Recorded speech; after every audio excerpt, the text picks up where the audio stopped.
முட்டி வலி வந்தாலே நீ ரீப்ளேஸ்மெண்ட் தானா? இதுக்கு வேற ஆல்டர்னேட்டிவ்ஸே இல்லையா?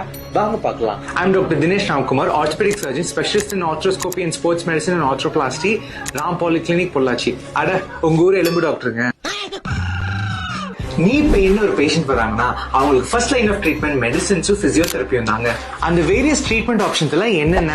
ஃபர்ஸ்ட் பிரேசஸ் யூஸ் பண்ணலாம், அதுக்கப்புறம் நர்வ் பிளாக்ஸ் கொடுக்கலாம், இன்ட்ராஆர்டிகுலர் இன்ஜெக்ஷன்ஸ் போடலாம், ஆர்த்ரோஸ்கோபி மூலியமா கூட இதை சரி பண்ணலாம். சில பேஷண்ட்ஸ்க்கு ஆஸ்டியோட்டமிஸ் தேவைப்படலாம். முட்டி வலி அதிகமாகி ரொம்ப தேஞ்சு போனா தான் நீ ரீப்ளேஸ்மெண்ட். இப்படி தேஞ்சு போறதை எப்படி தவிர்க்கிறது? வாங்க பார்க்கலாம்.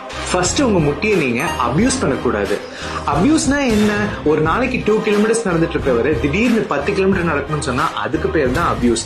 சரி, அப்படியே ஒரு நாள் ஏதோ அபியூஸ் பண்ணிட்டோம், கொஞ்சம் டேமேஜ் ஆயிடுச்சு, அப்புறம் எப்படி சரி பண்றது? கொஞ்சம் டேமேஜ் ஆனாலும் பரவாயில்ல, கால் முட்டி சரியாகிற மாதிரியான சினாரியோ, அதாவது ஒரு என்விரான்மெண்ட் கிரியேட் பண்ணணும் நம்ம. For example, adequate rest, gradual progression of exercises, proper warm up and warm down. நீங்க 50 இயர்ஸ்க்கு மேல இருக்கிறதா இருந்தா ரெகுலர் டாக்டர் செக்அப்ஸ் ரொம்ப அவசியம். எல்லாத்துக்கும் மேல கண்டிப்பா டாக்டர்கிட்ட கேளுங்க, நீ ரீப்ளேஸ்மெண்ட்டுக்கு ஆல்டர்னேட்டிவ்ஸ் இருக்கா இல்லையான்னு. உங்க முட்டியோட ஹெல்த் ஸ்டேட்டஸை செக் பண்ணுமா? கமெண்ட் பண்ணுங்க, நெக்ஸ்ட் வீடியோ போடுறேன்.